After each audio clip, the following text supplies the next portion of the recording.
नमस्कार दोस्तों, आपके यूट्यूब चैनल पर एक बार फिर से स्वागत है। आज हम वीडियो लेकर के आए हिंदी का पार्ट 5 समास। ठीक है, इससे पहले कई सारे वीडियो देखे हैं आपने मेरे, मैथ के हैं, जीएस साइंस के हैं और कई सारे वीडियो जैसे हमारे हैं। तो आज समास के बारे में बात करेंगे हम, व्याकरण के बारे में कि समास क्या है। समास का शाब्दिक अर्थ होता है संक्षेपीकरण। क्या होता है? संक्षेपीकरण, यानी कि उसको छोटा कर देना। बात करते हैं परिभाषा की, तो दो या दो से अधिक शब्दों से मिलकर बने नवीन एवं सार्थक शब्द को हम समास कहते हैं। जब दो शब्द आपस में मिलकर के एक नया शब्द क्रिएट करते हैं तो वहाँ पे समास होती है।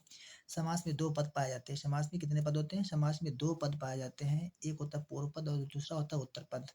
अगली बात करते हैं हम समास शब्द, सामासी शब्द या फिर समस्त पद। समास समास के नियमों से निर्मित, किसके? समास के नियमों से निर्मित शब्द सामासिक शब्द कहलाता है। इसे समस्त पद भी कहते हैं, यानी कि हम समस्त पद को सामासिक शब्द कहते हैं या फिर सामासिक शब्द को समस्त पद भी कहते हैं। ठीक, इसे समस्त पद भी कहते हैं। समास होने के बाद विभक्तियों के चिन्ह लुप्त हो जाते हैं। जैसे विभक्ति का मतलब क्या होता है? विभक्ति का मतलब बंटवारा होता है, और बंटवारे का जो चिन्ह का जो अलग करने वाले दो शब्दों को जो अलग करता है वो चिन्ह अलग हो जाता है यहाँ पर। जैसे यहाँ पर राजपुत्र होता है यहाँ पर, ठीक है, लेकिन यहाँ पर विभक्ति का कोई चिन्ह नहीं है, विभक्ति के चिन्ह का लोप है यहाँ पर। अब बात करते हैं समास विग्रह के बारे में। तो सामासिक शब्दों के बीच के संबंध को स्पष्ट करना समास विग्रह कहलाता है। सामासिक शब्दों के बीच जो शब्दों के संबंध जो होता है उस संबंध को स्पष्ट करना ही समास विग्रह कहलाता है। जैसे राजा का पुत्र, ठीक, यहाँ पर क्या आ गया है? यहाँ विभक्ति का चिन्ह गायब है, ठीक, तो यहाँ आ गया है, तो यही समास विग्रह होता है। थोड़ी देखिए विशेष टिप्पणी में हमने क्या लिखा है, ये सारे के सारे नोट्स हमारी अपनी खुद की हैंड राइटिंग में लिखे हैं। तो अगर वीडियो आपको अच्छा लगे तो लाइक सब्सक्राइब जरूर करें। विशेष टिप्पणी, संस्कृत में द्विग तथा कर्मधारय को अलग अलग भेद माना गया है। संस्कृत जो हमारी लैंग्वेज है उसमें क्या है, द्विग समास और कर्मधारय समास को दोनों अलग अलग भेद माने गए, जबकि हिंदी में ऐसा नहीं है। जबकि हिंदी में क्या हुआ है, हिंदी में इनकी चर्चा तत्पुरुष समास के अंतर्गत की जाती है, और इसका डायग्राम ऐसा दिखाया गया जो आप कभी भूलेंगे नहीं। बहुत अच्छा डायग्राम बनाया हमने बैठ के। तो समास के भेद कितने होते हैं? समास चार प्रकार की होती है। अव्ययीभाव समास, तत्पुरुष समास, बहुब्रीहि समास, और चौथा ये है द्वंद्व समास, यहाँ पर लिखा है हमने। तो अव्ययीभाव जो समास होता है इसमें क्या होता है, एक अव्यय पूर्व होता है, दो पद होते हैं इसके, एक अव्यय पूर्व होता है, एक नामपद पूर्व होता है। तत्पुरुष समास को देख लेते हैं। तत्पुरुष समास में क्या होता है कि कर्मधारय समास इसी के अंतर्गत आता है, द्विग समास भी इसी के अंतर्गत आता है, लुप्त कारक चिन्ह भी इसी के अंतर्गत आते हैं, अलुक, उपपद और नन, ये सारे पद जो होते हैं ये तत्पुरुष समास के अंतर्गत आते हैं। अब देखते हैं बहुब्रीहि समास को। बहुब्रीहि समास में क्या होता है कि समानाधिकरण, नंबर दो तुल्य योग, फिर व्यधिकरण और व्यतिहार। ठीक, अब देखते हैं बहुब्रीहि समास के बाद देख लिया हमने। अभी इसकी चौथा जो प्रकार है समास का, द्वंद्व समास। द्वंद्व में होता क्या है कि इतरेतर छंद द्वंद्व, एक है समाहार द्वंद्व, वैकल्पिक द्वंद्व, एक शेष द्वंद्व, ये सारे चार प्रकार जो है द्वंद्व समास के प्रकार हैं। हम देखते हैं पदों की प्रधानता के आधार पर वर्गीकरण कैसे किया गया है समास का। नंबर वन क्या है, प्रधान खंड, जिस खंड पर अर्थ का मुख्य बल पड़ता है उसे हम प्रधान खंड कहते हैं। क्या कहते हैं उसे? उसे प्रधान खंड कहते हैं। इसी प्रकार एक होता है गौड़ खंड भी होता है। जिस खंड पर अर्थ का मुख्य बल ना पड़ता हो उसे हम गौड़ खंड कहते हैं। गौड़ खंड को ये देखिए आप आगे लिखा होगा, ये देखिए आप, जिस खंड पर अर्थ का बल नहीं पड़ता है उसे गौड़ खंड कहते हैं। ठीक है। प्रमुख समास, पद की प्रधानता, पहचान, ये कैसे पहचाने कि कौन सी पद का समास है। देखिए समास अव्ययीभाव समास में क्या होता है कि पूर्व पद प्रधान होता है, वहीं तत्पुरुष समास में उत्तर पद प्रधान होता है। तत्पुरुष समास में कर्मधारय समास और द्विग समास दो पाए जाते हैं, हम बता चुके, डायग्राम में भी बताया हमने आपको। तो क्या है कि कर्मधारय समास में जो होता है उत्तर पद प्रधान होता है, और द्विग समास में उत्तर पद प्रधान होता है, दोनों में उत्तर पद प्रधान होते हैं। द्वंद्व समास में क्या होता है कि दोनों पद प्रधान होते हैं। द्वंद्व समास में दोनों पद प्रधान होते हैं। बहुब्रीहि समास में दोनों पद अप्रधान होते हैं, यानी कि तीसरा शब्द प्रधान होता है। अव्ययीभाव समास की परिभाषा देखिए आप, जिस समास में पूर्व पद अव्यय हो उसे अव्ययीभाव समास कहते हैं। ठीक है, जिस समास में पूर्व पद अव्यय हो उसे अव्ययी भाव समास कहते हैं। अव्यय का मतलब होता है जिसका खर्चा ना हो, मतलब वो खत्म ना हो, वो अव्यय होता है। इस नियम का ग्राफ भी देख लीजिए आप। अव्ययी भाव समास में क्या होता है, इसका ग्राफ देखिए आप। ग्राफ में क्या, पूर्व पद अव्यय, उत्तर पद। पूर्व पद अव्यय भी होता है और प्रधान भी होता है।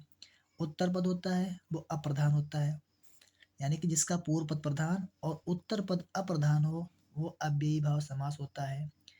जरा इसकी विशेष टिप्पणी देख लेते हैं। इसकी विशेष टिप्पणी के बारे में देखिए आप। ये विशेष टिप्पणी, पहला पद नाम पद समास में, ठीक, समास से पहला पद अव्यय या उपसर्ग न होकर संज्ञा या विशेषण शब्द होता है। कैसा होता है, उपसर्ग नहीं होता है, अव्यय या उपसर्ग न होकर के क्या होता है, संज्ञा या विशेषण होता है। हिंदी में ऐसे समासों का प्रयोग बहुत अधिक मात्रा में किया जाता है। एग्जाम्पल देखिए आप। समस्त पद में क्या है कि प्रतिदिन, यथाशक्ति, आमरण, अनुरूप, यथाक्रम, भरपेट आप देख पा रहे हैं, शायद आपको बहुत अच्छे से दिख रहा होगा। प्रतिदिन का क्या होगा, अव्यय क्या है, प्रति प्लस दिन। विग्रह क्या है, दिन दिन, ठीक है। यथाशक्ति यानी कि यथा प्लस शक्ति, यानी कि शक्ति के अनुसार, यहाँ पर यथा का प्रयोग के अनुसार के लिए किया गया, शक्ति के अनुसार। आमरण यानी कि आमरण, आ प्लस मरण, मरण तक यानी कि मरने तक। अनुरूप यानी कि अनु प्लस रूप, यानी कि रूप के योग्य इसका विग्रह है। यथाक्रम यानी कि क्रम के अनुसार, जिस प्रकार से यहाँ पर यथा का मतलब ही होता है के अनुसार, ठीक, यथा का मतलब के अनुसार होता है। भरपेट यानी कि पेट भर, पेट भर, जैसे नहीं आप लोग बोलते कि भर पेट खाना खा लिया, तो यानी पेट भर के खाना खा लिया। आगे चलते हैं तत्पुरुष समास के ऊपर, ठीक। ये लिए आ गई आपकी तत्पुरुष समास। तत्पुरुष समास में क्या है कि जिस समास में पूर्व पद विशेषण होने के कारण गौड़ तथा उत्तर पद विशेष होने के कारण प्रधान होता है, वहाँ तत्पुरुष समास होता है। क्या है, जिस समास में पूर्व पद विशेषण होने के कारण, पहला पद इनका जो पूर्व पद होता है विशेषण होता है, और इसी विशेषण होने के कारण क्या होता है, गौड़ तथा उत्तर पद विशेष होने के कारण प्रधान होता है, वहाँ तत्पुरुष समास होता है। तत्पुरुष समास की क्या पहचान होती है, देखिए डायग्राम सबका मिलेगा आपको, हर समास का डायग्राम मिलेगा। पूर्व पद क्या है, विशेषण है। उत्तर पद क्या है, विशेष है। पूर्व पद क्या है, अप्रधान होता है, और इसका उत्तर पद प्रधान होता है, यानी कि तत्पुरुष समास का सिस्टम उल्टा होता है। अभी आप अव्यय हम देख पा रहे थे कि इसका पूर्व पद प्रधान था और उत्तर पद अप्रधान है। अब यहाँ क्या देख रहे हैं आप कि इसका पूर्व पद विशेषण तो है लेकिन यहाँ पर अप्रधान है, और इसका उत्तर पद जो है वो प्रधान है, विशेष भी है। जिसका पूर्व पद अप्रधान एवं उत्तर पद अप्रधान, सॉरी, प्रधान हो, तो उसको तत्पुरुष समास कहते हैं। ठीक, अब आगे टॉपिक पे चलते हैं। विशेष क्या है, इसमें समस्त पद बनते समय विभक्ति चिन्हों का लोप हो जाता है तथा इनके विपरीत समास विग्रह के अंतर्गत विभक्ति चिन्हों से पर को, जो जो शब्द हाईलाइट है, रेड पेन से दिख रहा है आपको, ये देखिए आप, जो शब्द हाईलाइट है इनको थोड़ा गौर से पढ़िएगा, आदि का प्रयोग किया जाता है। फिर क्या है, थोड़ा स्टार पॉइंट है ये, नोट पॉइंट है। संस्कृत से हिंदी में कुछ ऐसे समास भी आ गए हैं जिनमें से कुछ विशिष्ट नियमों के कारण संस्कृत की विभक्तियों का लोप नहीं होता है, ठीक है, यानी कि संस्कृत की विभक्तियों का लोप नहीं होता है। जैसे जीतने वाला मृत्यु को जीतने वाला मृत्युंजय, यानी कि शिव, भगवान शिव को मृत्युंजय कहा जाता है। विश्व को भरने वाला विश्वम्भर, विश्वम्भर, विश्वम्भर यानी कि ईश्वर, ठीक है। तो ये कभी इनमें संस्कृत की विभक्तियों का लोप नहीं होता दिख रहा है हमको। और जैसे अनेक बार दोनों पदों के मध्य आने वाला, पूरा शब्द समूह, हाईलाइट है ये, पूरा शब्द समूह यानी कि पर सर्ग की तरह लुप्त हो जाता है। जैसे एग्जाम्पल क्या है, दही प्लस बड़ा, यानी कि दही में डूबा हुआ बड़ा, दही बड़ा क्या है, दही में डूबा हुआ बड़ा। उदाहरण देखिए आप, क्या है, कर्म, कर्म क्या है, गिरह कट, यानी कि गिरह को काटने वाला। स्वर्गवास, स्वर्ग को प्राप्त करने वाला, या जिसको जिस व्यक्ति की मृत्यु हो गई है उसके लिए बोलते हैं स्वर्गवास। करण क्या है, मन चाहा, यानी से मन से चाहा, मन से चाहा। बिहारी रचित, बिहारी द्वारा रचित। संप्रदान क्या है, रसोई घर है, रसोई के लिए घर। मार्ग व्यय क्या है, मार्ग के लिए व्यय। अपादान क्या है, देश निकाला, यानी कि देश से निकाला गया। ऋण मुक्त क्या है, ऋण से मुक्त, ऋण से मुक्त। आगे संप्रदान दिखाते भी आपको, ये देखिए संप्रदान, गंगा जल, गंगा का जल, दीनानाथ, दीनों के नाथ। अधिकरण में क्या है, नगरवास यानी कि नगर में वास। आप बीती का मतलब क्या है, आप पर बीती। ठीक है, तो यहाँ पर आपको शायद वीडियो समझ में आ रहा होगा। तो यहाँ पर ये देखिए, कर्म ने, कर्म को करण से, संप्रदान के लिए अपादान से, संप्रदान का के अधिकरण में पर। ठीक है, आपने पढ़ा है वही चीज़ यहाँ पर है। नन समास क्या होता है, जिस शब्द में न के अर्थ में अ अथवा अन का प्रयोग हो वह नन तत्पुरुष समास कहलाती है। कैसे, मतलब जैसे असभ्य यानी कि ना सभ्य, जो सभ्य नहीं होता है ऐसे लोगों को असभ्य कहा जाता है। तो आप तो लोग सभ्य हैं, तो वीडियो को लाइक जरूर करिएगा आप, और चैनल सब्सक्राइब करना बिल्कुल ना भूलें। अभाव, ना भाव, जिसका कोई भी भाव ना हो वो तो अभाव होता है। अनंत, ना अंत, जिसका अंत ना ही हो। ठीक है। असंभव, जो काम संभव ही ना हो उसको असंभव बोलते हैं। भाई सबको पता है कि जो काम संभव नहीं होगा तो सिंपल सी बात है, असंभव ही तो होगा। अब नीचे थोड़ा सा उतरते हैं, ये देखो कर्मधारय समास। जिस सामासिक शब्द का उत्तर पद प्रधान होता है, जिस सामासिक शब्द का उत्तर पद प्रधान होता है और पूर्व पद का उत्तर पद में विशेषण, विशेष अथवा उपमान उपमेय का संबंध हो, वह कर्मधारय समास कहलाता है। जैसे एग्जाम्पल देख लीजिए, इसके बहुत अच्छे एग्जाम्पल लिखे हैं हमने भाई। नीलकंठ, नील प्लस कंठ, यानी कि विशेषण क्या है, नील प्लस कंठ है, विशेष क्या है, नीलाकंठ, यानी कि जिसका गला नीला हो, कंठ नीला हो। नीलकमल क्या है, नील प्लस कमल विशेषण हो गया, और विशेष क्या है, नीला कमल है। पीतंबर, पीतंबर यानी कि पीला अंबर, विशेष क्या है, पीला वस्त्र, क्या है, पीला वस्त्र। महादेव, महा प्लस देव हो गया विशेषण इसका, और महान देवता इसका विशेष हो गया है। नील गाय क्या है, नीली है गाय जो, नीली है जो गाय। परमानंद क्या है, परम है जो आनंद, परम है जो आनंद। नीलकंठ क्या है, नीला है जो कंठ। महात्मा क्या है, महान है जो आत्मा, और सत धर्म के लिए सत्य है जो धर्म, और अधपका का मतलब होता है आधा है जो पका, आधा है जो पका। अब इसके बाद आगे बढ़ते हैं समास के चक्कर में हम। लुप्त कारक चिन्ह तत्पुरुष। ठीक है, समास के भेद हैं। तो लुप्त कारक चिन्ह तत्पुरुष में क्या होता है, कर्म। अभी हम आपसे इससे पहले बात कर रहे थे वही वाली आगे यहाँ पे वीडियो वही डायग्राम आ गया है। कर्म तत्पुरुष यानी कि कर्म को करण से या द्वारा संप्रदान के लिए अपादान से संबंध का के की अधिकरण में पर अपादान से अलग होने का भाव होता है। ठीक है, और ये सब विभक्ति के लोप हैं। यहाँ पर आप देख पा रहे, फिर से एक बार हम पढ़ के सुना दे रहे हैं आपको। कर्म को करण से द्वारा संप्रदान के लिए अपादान से तत्संबंध का की के अधिकरण में पर। ठीक है, ऐसे पढ़ते हैं इसको। इसी ने वो ग्राफ में दिखा देते हैं आपको, कर्मधारय समास को हम ग्राफ में दिखा देते हैं आपको। ये लिए ग्राफ आपके लिए। पूर्व पद अप्रधान होता है, उत्तर पद कैसा होता है, प्रधान होता है। जबकि यहाँ पर पूर्व पद जो होता है उपमान होता है, वहीं इसका उत्तर पद उपमेय होता है। या ऐसे कह सकते हो आप कि इसका पूर्व पद जो होता है विशेषण होता है, जबकि उत्तर पद विशेष होता है। ध्यान दे, ध्यान दीजिए आप, ये देखिए आप, एक एक वर्ड मिला लिखा हुआ मिलेगा आपको। हिंदी में शब्द विशेष से पहले तथा विशेषण बाद में भी आ सकता है। यानी कि क्या, हिंदी में जो कि कभी भी विशेष से पहले आ सकता है तथा विशेषण बाद में भी आ सकता है। जैसे देखिए आप एग्जाम्पल देखिए, पुरुषोत्तम, पुरुष संज्ञा है, जबकि उत्तम क्या है, विशेषण। किसी व्यक्ति की अच्छा होना उत्तम जो है वो विश्व की विशेषता होती ही नहीं होती है, तो विशेषण हो गया। ऋषिवर यानी कि ऋषि तो संज्ञा है प्लस वर, वर का मतलब यहाँ पर ज्येष्ठ यानी कि ज्येष्ठ से लिया गया है वर, तो विशेषण होगा।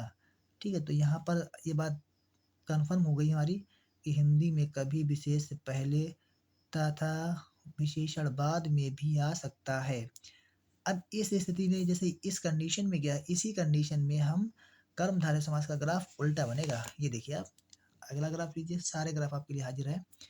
इस स्थिति में कर्मधारय का ग्राफ उल्टा बनेगा, अर्थात पूर्व पद प्रधान हो जाएगा, जबकि यहाँ क्या था, पूर्व पद अप्रधान था। आप देख पा रहे हैं, जबकि पूर्व पद क्या था, यहाँ पर अप्रधान था। ठीक, यहाँ क्या है, यहाँ पूर्व पद प्रधान है और इधर विशेष हो गया, जबकि यहाँ पर उत्तर प्रदेश का अप्रधान है और विशेषण है। ऐसी कंडीशन हिंदी में कभी कभी होती है, ऐसी कंडीशन हिंदी में कभी कभी होती है। अब बात करते हैं खा द्विग समास की। द्विग समास में क्या होता है, जिस समासिक शब्द का पूर्व पद संख्यावाचक विशेषण हो उसे द्विग समास कहते हैं। यानी कि ऐसी समासिक शब्द जिसकी उत्पत्ति जो है हमको लगती है कि किसी संख्यावाचक शब्द से शुरू होती है, उसे हम द्विग समास कहते हैं। जैसे संख्यावाचक विशेषण में क्या आता है, पंचवटी यानी कि पंच प्लस वटी, 5 वट वाला। शताब्दी, शत प्लस अब्दी यानी कि 100 वर्षों का समूह। दशक होता है 10 प्लस यानी कि 10 वर्षों का समूह होता है। द्विग समास का ग्राफ देख लीजिए आप। द्विग समास का ग्राफ, पूर्व पद अप्रधान होता है लेकिन विशेषण तो होता है। कैसा विशेषण होता है, संख्यावाची होता है। इसका उत्तर द्विग समास का उत्तर पद जो होता है वो होता है प्रधान, लेकिन क्या होता है, विशेषण नहीं होता। विशेषण तो वो इधर है, ये विशेष से होता है। क्या होता है, विशेष। ऐसी समास जिसका पूर्व पद अप्रधान एवं संख्यावाची विशेषण हो तथा उत्तर पद इसका प्रधान हो और विशेष हो तो वो द्विग समास कहलाता है। उपपद तत्पुरुष क्या है, ये थोड़ा सा देखने वाला है बस। उपपद में क्या है, उपपद होता क्या है, ऐसे समास जिनका बाद वाला शब्द भाषा में स्वतंत्र रूप से प्रयुक्त नहीं होता। यानी कि जिनका बाद वाला शब्द जो होता है वो लैंग्वेज में फ्रीली टाइप से यूज नहीं होता है, प्रयुक्त नहीं होता है, और प्रत्यय की तरह किसी अन्य शब्द के साथ ही आता है। जिस तरीके से प्रत्यय किसी अन्य शब्दों के साथ आते हैं वैसे ये भी आता है उपपद तत्पुरुष। ठीक है, जैसे कार, चर, ज्ञ आदि शब्द स्वतंत्र रूप से प्रयोग में नहीं आते किंतु समास शब्दों के निर्माण में सहायक होते हैं। यानी कि ये स्वतंत्र रूप से तो वर्क करते नहीं है लेकिन निर्माण में तो ये काम कर जाते हैं। कोई भी समास का शब्द होता है, समासी शब्द, उसके निर्माण में ये अपना काम कर जाते हैं। ठीक है, इनमें से दिनकर, जलज, जलद, देखिए हाईलाइट शब्द है सब ये ब्लैक पेन से। जलज, जलद, स्वर्ग, तटस्थ, नभचर, खग, महीप, स्वस्थ आदि शब्द विशिष्ट अर्थ रखने के कारण बहुब्रीय भी है। यानी कि विशिष्ट अर्थ रखने के कारण क्या है, ये बहुब्रीय शब्द भी इनको कहा जाता है कभी कभी। हम बात करते हैं समास पद की, तो स्वर्णकार क्या है और विग्रह क्या है। समस्त पद समास पद है, विग्रह। स्वर्ण पद में स्वर्णकार में क्या है, स्वर्णकार स्वर्ण का काम करने वाला, यानी कि जो काम सोने का काम करता है, ज्वेलरी का काम करता है, उसको हम स्वर्णकार बोलते हैं। दिनकर, दिन को करने वाला, जो व्यक्ति दिन में काम करता है उसको हम दिनकर बोलते हैं। यानी कि ये दिनकर जो ऐसा शब्द है जो बहुब्रीहि शब्द में भी आता है। ठीक है, क्यों आता है, क्योंकि दिनकर का पर्यायवाची, दिनकर जो सूर्य का पर्यायवाची होता है। ठीक है, इसीलिए इसको दिनकर को बहुब्रीहि समास कहा जाता है। चर्मकार, चर्म का काम करने वाला। ठीक है, नभचर, नभ में विचरण करने वाला, जो ऐसे प्राणी जो नभ यानी कि आकाश में विचरण करते हैं उनको नभचर कहा जाता है। और राजनीतिज्ञ यानी कि राजनीति को जानने वाला, जो व्यक्ति राजनीति को अच्छे तरीके से जानता है कि कब उसको क्या करना है, ऐसे व्यक्ति को हम राजनीतिज्ञ कहते हैं। अब बात करते हैं स्वर्ग की। स्वर्ग में स्वयं गमन करने वाला, जहाँ व्यक्ति स्वर्ग में, तो आप किसी को लेके साथ जा नहीं सकते हो, तो सीधी सी बात है आपको मरना पड़ेगा इसके जाने के लिए। तो स्वर्ग का मतलब स्वयं जाने गमन करने वाला। स्वस्थ, स्व में स्थित रहने वाला। स्वस्थ का मतलब क्या है, अपने आप में स्थित रहने वाले व्यक्ति को हम स्वस्थ कहते हैं। और इस यह भी एक बहुब्रीहि समास है। अब बात करते हैं आगे लुप्त पद तत्पुरुष की। ठीक, लुप्त पद तत्पुरुष में क्या है, किसी समास में न केवल कारक चिन्ह बल्कि पूरे पद के पद ही लुप्त हो जाए तो वह लुप्त तत्पुरुष समास कहलाता है। यानी कि जिसमें केवल कारक चिन्ह लुप्त नहीं होता है, पूरा का पूरा पद ही विलुप्त हो जाए, गायब हो जाए, उड़ जाए, तो उसको लुप्त पद तत्पुरुष समास कहलाता है। ठीक, कहते हैं। समास पद क्या है और विग्रह क्या है, देखिए तुलादान, तुला से बराबर करके दिया जाने वाला दान को तुलादान कहा जाता है। जबकि मालगाड़ी यानी कि माल ढोने वाली गाड़ी, मालगाड़ी किसको कहते हैं, माल ढोने वाली गाड़ी कहते हैं। वन मानुष क्या है, वन में रहने वाला मनुष्य। पर्णशाला, घास से बनी हुई शाला को पर्णशाला बोलते हैं। और ये बहुत बार एग्जाम में आता है कि पर्णशाला क्या है, तो घास से बनी हुई बनी शाला को पर्णशाला कहते हैं। व्यर्थ, जिसका अर्थ चला गया है, यानी कि जिसका कोई अर्थ ही ना हो तो व्यर्थ काम है। लोग नहीं बोलते कि काहे का फालतू व्यर्थ में मेहनत कर रहे हो, ऐसा कुछ नहीं होने वाला है। तो वैसे मेहनत कभी व्यर्थ जाती नहीं है, जलकुंभी, जल में उत्पन्न होने वाली कुंभी को जलकुंभी कहा जाता है।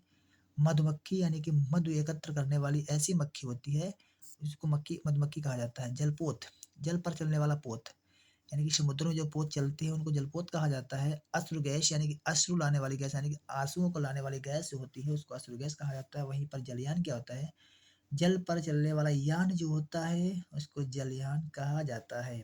एक जो वायु में चलता है वायुयान, जल में चले जल के ऊपर, वो जलयान। आगे बात करते हैं द्वंद्व समास के। द्वंद्व का मतलब लड़ाई झगड़ा होता है। वैसे क्या होता है? लड़ाई झगड़ा, ठीक है, दोनों विपरीत अर्थ वाले होते हैं लोग ये। द्वंद्व समास, जिस सामासिक शब्द के दोनों पद प्रधान हो, यानी कि दोनों पद प्रधान हो, दोनों लोग कहते हैं ना हम भी प्रधान तुम भी प्रधान, तो लड़ाई तो होगी, सीधी सी बात है। जिस सामासिक शब्द के दोनों पद प्रधान हो तथा विग्रह करने पर और अथवा या एवं लगता है, यानी कि अगर और लग जाए बीच में, अथवा लग जाए, या लग जाए, एवं लग जाए, तो वह द्वंद्व समास हो जाता है। इतना याद रखना। भाई बहन, भाई और बहन, और लगा, द्वंद्व समास। गंगा यमुना, गंगा और यमुना, यहाँ भी और लग गया, ठीक, तो ये भी द्वंद्व समास। पाप पुण्य, पाप और पुण्य, यहाँ भी और लगा। सब फिलहाल तो यहाँ पर सब और वाले ही हैं। आचार और विचार, माँ और बाप, दाल और भात, खरा और खोटा, खरा या खोटा है, ठीक है, खरा या खोटा, यहाँ फिलहाल तब भी यहाँ पर द्वंद्व समास होगा। और अथवा, या, एवं, ये चार शब्द याद रखिए। अगर ये चार शब्द समास संध विग्रह में लगते हैं, इसमें समास विग्रह में, तो समझ जाइए कि आप यहाँ पर द्वंद्व समास होगी। आगा पीछा, आगा और पीछा, यानी कि आगे और पीछे, ठीक है। अब जरा इसी नियम को हम ग्राफ में देखते हैं। द्वंद्व समास को, द्वंद्व समास का पूर्व पद भी प्रधान है और उत्तर पद भी प्रधान होता है। दोनों पदों को जोड़ने वाले समुच्चय का लोप हो जाता है, यानी कि दोनों पदों को जो जोड़ता है वो समुच्चय का उसका लोप हो जाता है, यानी कि वो समुच्चय गायब हो जाता है, उसको द्वंद्व समास, इस कंडीशन में इसको द्वंद्व समास कहा जाता है। द्वंद्व समास के तीन मुख्य रूप से भाग होते हैं। एक होता है इतरेतर द्वंद्व, दूसरा होता है समाहार द्वंद्व और वैकल्पिक द्वंद्व। देखिए, इतरेतर द्वंद्व की पहचान होती है कि इसमें और ऑब्लिक तथा ये लगा होता है, और यहाँ इतरेतर समाहार का नहीं लिखा है हमने शायद। तो वैकल्पिक द्वंद्व जो होता है इसका होता है या फिर अथवा, ठीक है। वैकल्पिक का मतलब विकल्प आपको मिलता है कि प्रश्न संख्या 1 करिए या फिर 4, प्रश्न संख्या 5 को पूरा करो अथवा प्रश्न संख्या 6 को करो, तो अथवा या फिर आपको ऑप्शन जहाँ पर दिया जाता है वहाँ पर वैकल्पिक द्वंद्व होता है। अब हम लास्ट वाली जो समास है यानी कि बहुब्रीहि समास के बारे में डिस्कस करेंगे। देखिए, बहुब्रीहि समास, जिस समासिक शब्द के दोनों पद अप्रधान हो, यानी कि जिस एक ऐसी समास जिसके दोनों पद प्रधान है। अभी हम पढ़ रहे थे कि द्वंद्व समास, इसके दोनों पद कैसे होते हैं? दोनों पद प्रधान होते हैं, पूर्व पद भी प्रधान और उत्तर पद भी प्रधान होता है। यहाँ ऐसी मिल गई हमको कि यहाँ पर इसके जो हैं दोनों के दोनों पद अप्रधान है, इसको कोई अपने आप से मतलब ही नहीं है भाई। चलिए, जिस सामासिक शब्द के दोनों पद अप्रधान हो और समस्त पद के अर्थ के अतिरिक्त कोई सांकेतिक अर्थ प्रधान हो, यानी कि कोई सांकेतिक अर्थ प्रधान हो, इससे कि दो शब्द मिलकर आपस में बनाते हैं किसी तीसरे शब्द को, तो कोई तीसरा शब्द जब प्रधान हो जाता है वहाँ पर, तो क्या होता है? वहाँ पर बहुब्रीहि समास होती है। एग्जाम्पल देखिए आप, नीलकंठ, नीला है कंठ जिसका अर्थात भगवान शिव, यानी कि भगवान शिव का नीला कंठ है, इसीलिए उनको कहा गया है कि नीलकंठ। चंद्रमौली, चंद्र है सिर पर जिसके, अर्थात शंकर जी, यहाँ पर भी शंकर जी हैं, यानी कि ऐसा व्यक्ति, ऐसा देवता जिसके सिर पर चंद्र है, चंद्र के समान सिर पर है, चंद्र है सिर पर जिसके, यानी कि जिसके सिर पर चंद्र है, उसको हम भगवान शंकर कहते हैं। चक्रपाणि, चक्र है हाथ में जिसके, अर्थात भगवान विष्णु, यानी कि भगवान विष्णु के हाथ में चक्र है, तो यानी चक्रपाणि का मतलब चक्र को ग्रहण करने वाला होता है, तो चक्र जिसके हाथ में होता है उसको भगवान विष्णु कहते हैं, यानी इसलिए यहाँ पर ना चक्र प्रधान है ना ही पाणि प्रधान है, यहाँ पर सीधे भगवान विष्णु प्रधान है, ठीक, तीसरा पद प्रधान है। इसी नियम को ग्राफ में देखो। इस नियम को ग्राफ से देखने से पहले अगर आपने मेरी वीडियो को भी लाइक और सब्सक्राइब नहीं किया तो प्लीज़ मेरे वीडियो को सब्सक्राइब, लाइक करें और चैनल को सब्सक्राइब, बिल्कुल बहुत उम्मीद के साथ कह रहा हूँ आपसे कि आप चैनल को सब्सक्राइब जरूर करिएगा आप। ये देखिए ग्राफ, बहुब्रीहि समास का ग्राफ, पूर्व पद भी अप्रधान है, उत्तर पद भी अप्रधान है, मिलने पर क्या होता है? तीसरा पद प्रधान हो जाता है, तो उसे बहुब्रीहि समास कहते हैं। बहुब्रीहि समास, पहला पूर्व पद भी अप्रधान, उत्तर पद भी अप्रधान, मिलने पर तीसरा पद प्रधान हो तो उसे बहुब्रीहि समास कहते हैं। The end. आप उम्मीद करता हूँ आप सभी को वीडियो बहुत अच्छी लगी होगी और आवश्यकता पड़ने पे इसको स्क्रीनशॉट लेकर के आप दोबारा से रिवाइज़ करके देख लीजिएगा। लेकिन अभी तक आपने मेरे चैनल को सब्सक्राइब नहीं किया तो कृपया चैनल को सब्सक्राइब करना ना भूलें। थैंक यू, धन्यवाद।